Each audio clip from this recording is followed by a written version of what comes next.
Let's start talking about gender equality. We discussed this before, and you said, well, I don't think we're ever going to get to equality. What would be second best? What do you think is doable? Well, doable is the issue, because we then have to understand, why do we always have prejudice? Why, in every society, and you go back to the times of the slaves and the famous kings and pharaohs and all the rest of that, it is, I believe, within human nature to somehow or other make yourself feel stronger by making somebody else less than you. And it just depends upon whom you pick. And societies have picked them. For example, there are untouchables in India, and the class structure there is so powerful. The class structure in England was so powerful. And transitioning from one to another, I mean, we go back to Pygmalion and My Fair Lady, and the fact that your words and how you pronounce your words sort of earmarks you for who you are, and you're not from here, you're from there. So that as I study history in my lifetime, and within my own lifetime to have experienced much prejudice, I have always tried to understand why it's there. And I think it is in human nature that we're all insecure. We're all wanting to hang on. From the time we leave mama, we're hanging on to something that makes us feel more confident and at least competent. And always being able to look down at somebody else and say, well, I think makes enough of a difference to people that we've always held on to that kind of behavior. We are so much improved from the time I was a little girl in this country. Extraordinary. My first teaching job was in the South, where there was colored only and white only, which I came from New York City. I had never seen anything like that. But I also was brought up by a Jewish family who had, well, I'm a first generation. And the prejudice we experienced was enormous. I mean, there were categories of how many Jews could come to any college or study medicine or stuff like that, which we all knew. Lots of Jews changed their names so that they would be able to move into the next level of doing work.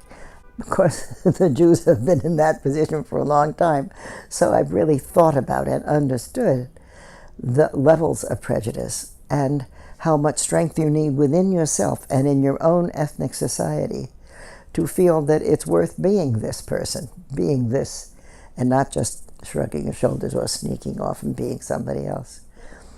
But I am afraid that we will always, as people, need to feel at least a little better than him or her, so I'm not so awful.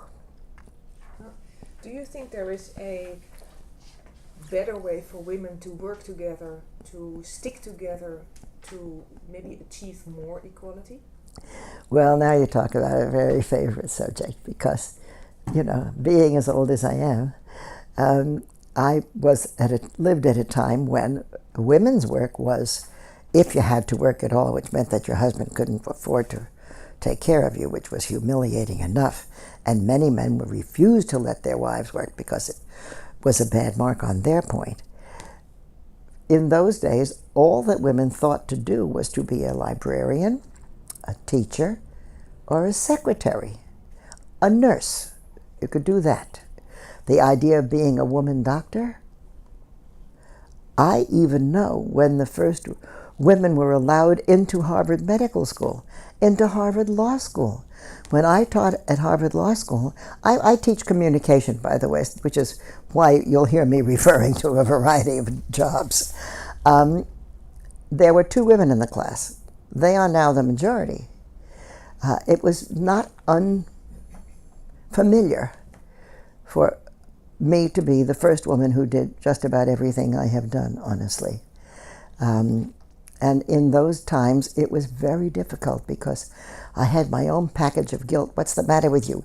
Here you are married and you have a child and you should behave yourself and go and be home and bake brownies, because then you're doing what you're supposed to do. The undoing and the going off to do something that a woman is going to do was very difficult, very strange, and required qualifications all the time about how come you're doing that? How do you explain that? The first job that I had was teaching head of the dance department at Radcliffe and Harvard. And I had just moved to Massachusetts. I was living in Marblehead, Massachusetts. And I didn't tell most people that I was teaching. I was sort of busy, you know, and that was okay. And I looked like everybody else, and I had house, child, knew how to cook. That was all okay. But I was concerned about how misunderstood I would be. And I came from New York into New England, which was a big step on its own, with a Gulliver boot. Did you experience in your life, let's say from the early days until now, on a difference in the way women stick together? Women have forever been set up in competition with each other. Because from the earliest days, you qualified as a woman if a man chose you. And then you moved into the proper slot. And then you were married, and then you had children, and then you did all the right things you're supposed to do as a woman. If you were ignored, you failed as a woman, which was a terrible thing. And what were the words they used? Old maid for a woman and bachelor for a man. Charming. So from that point of view, and from then on, women were in competition with each other to be sure that they made the grade. And it depended on the culture as to what you had to do to be that kind of an attractive woman or appealing. In New England it was prim and proper, of course, but for example, in the Arabian countries, it was marvelous dancing, and it was being very beautiful and being hidden so that you were tempting. But in each instance, it was competitive.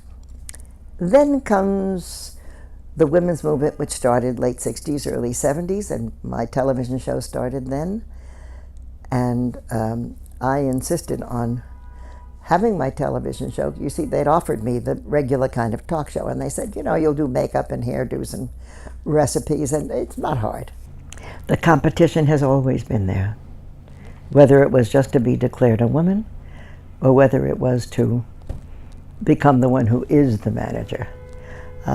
And it's a fact. It's a fact. And it's true for men. And some men are good at it, and some men know how to climb. Some men know how to climb unfairly. Some guys just win because they really are so shining that you have to do it. It's also true for women, but our role was much harder because we also confronted another issue. We were now making men respond to women differently. Men, from the earliest days, watching Daddy with Mommy and seeing how the world works, recognize that men are in charge and women are nice and helpful and kind and thoughtful and loving. But suddenly, men had to respond to women as equals, even my boss, which was really hard, very hard. And so it required an enormous amount from men. And in the early days of my program, I encouraged that men have consciousness-raising groups. Women were doing consciousness-raising everywhere. And I know that there were young people looking at this saying, what? What? We needed to help each other come to a place where we were permitted to think along wider lines than just staying home, taking care of kids. Lines that let you dig inside and say, who else am I? And what else was I always interested in? Or where do I think the world should go and I want to help it get there? Those were not offered to women, and so we made consciousness-raising groups where we got together to help each other feel brave, or to say, what'll I do? My husband's so mad, he wants me home before, and I can't get there, and sometimes I'm late. For men too, they needed consciousness-raising groups, and there were some in Boston, bravo Boston, because they recognized how much they needed to recognize now in terms of their own roles and how they needed to add space and respect and understanding and a level of surprise, and that they could just be more themselves, not always the boss. if you would have a group of CEOs or chairmen of Fortune 500 in front of you, and they are all struggling with diversity, inclusion, how to get to parity, how to do this, how to make men and women work together in a good way, what kind of advice would you give them? Well, I had a good friend who had a very, very good idea, and many corporations hired him. He set up games to play, fun games to play in which men and women suddenly had to A, play together, solve problems together, let her go first while you go there because then we're going to meet in the back and so forth. And all on a level of it was not consequential. It didn't matter how it all came out. And in the process, everybody was discovering each other. Gee, she was funny. He had great ideas. Oh, you know what? That man really thinks it through. And we began to recognize the qualities of humanity inside of the people who were struggling so hard to make the grade, which was a marvelous way. And I have always felt that it needs a retreat. It needs men and women of a company to go away and to do things that are not consequential. Play a game, go swimming, do canoeing, and get to know each other when you don't have to have the mantle of I'm in charge and you better pay, toe the line.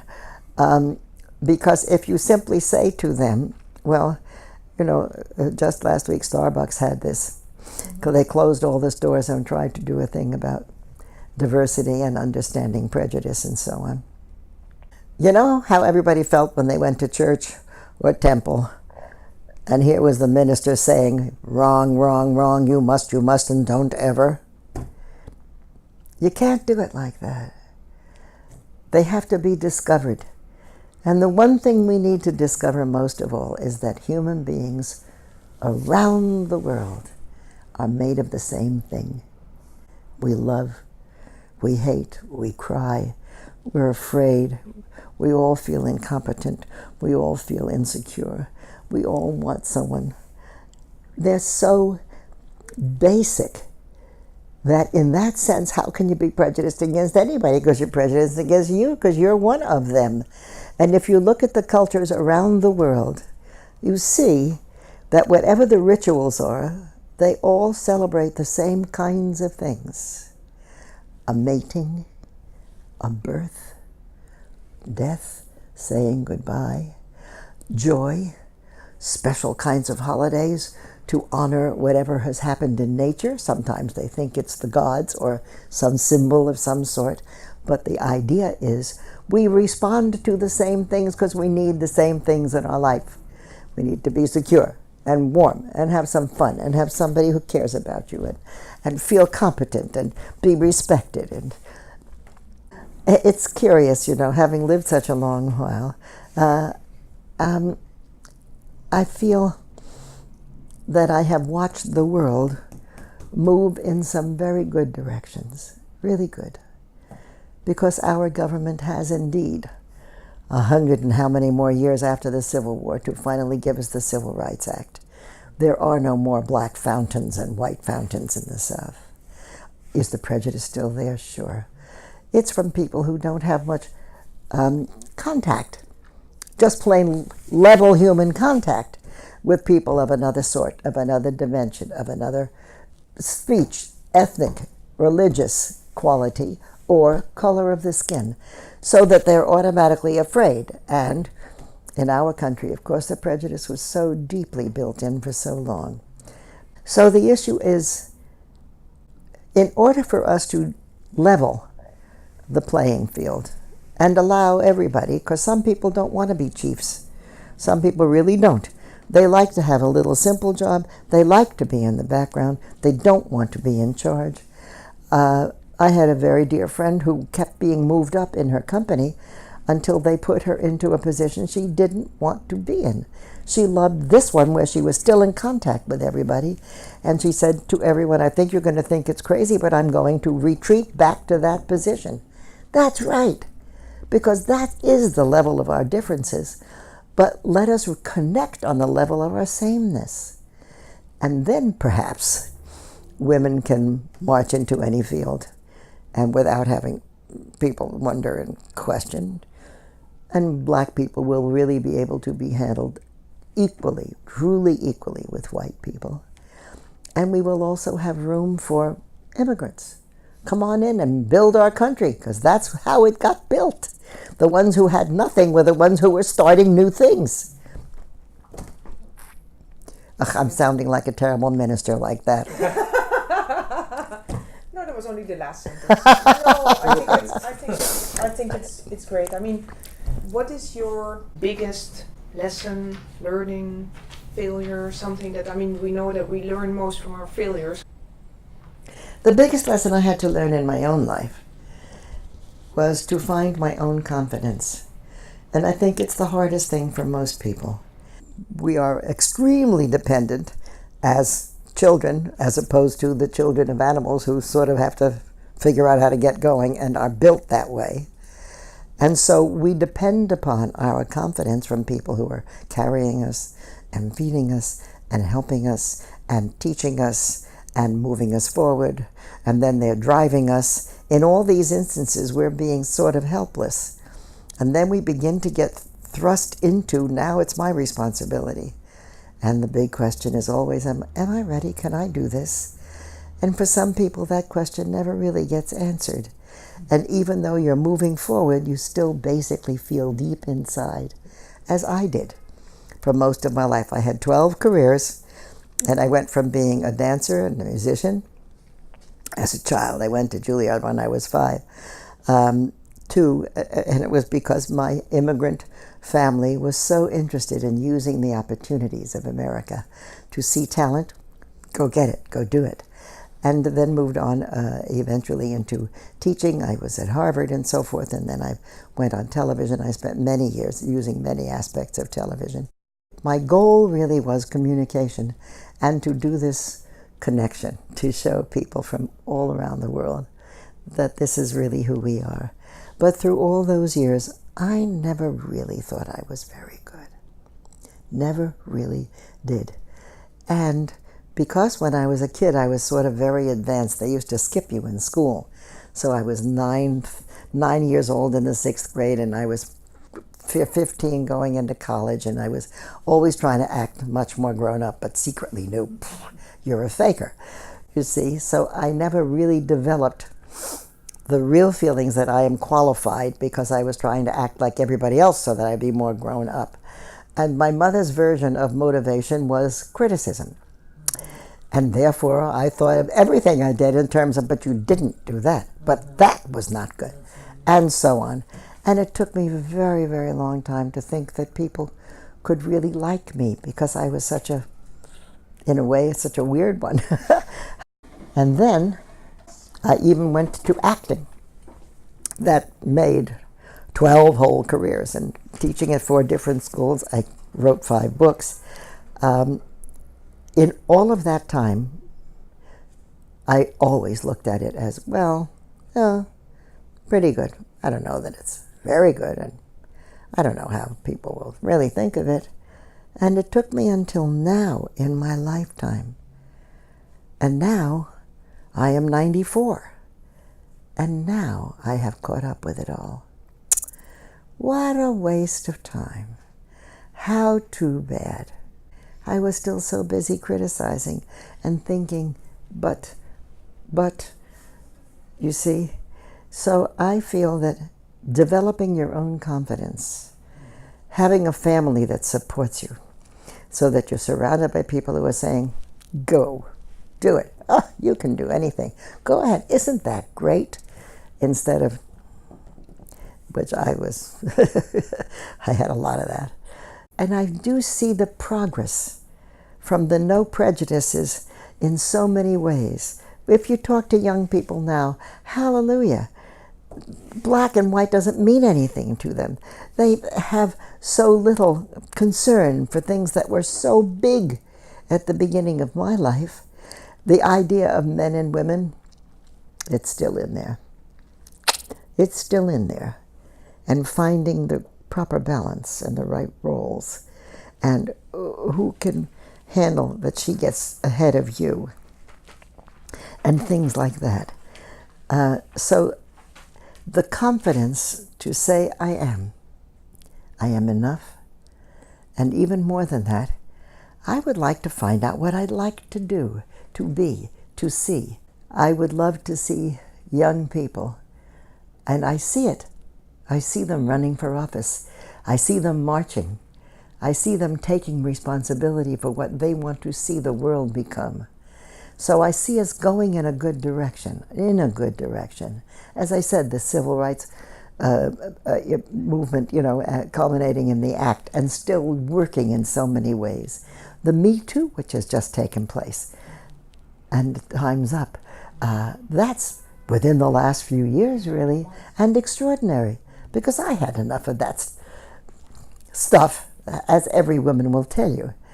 And I just would love to have people feel I have room enough to look around and see there are others, and let them live their lives, and let them, and meet them, know them, like them.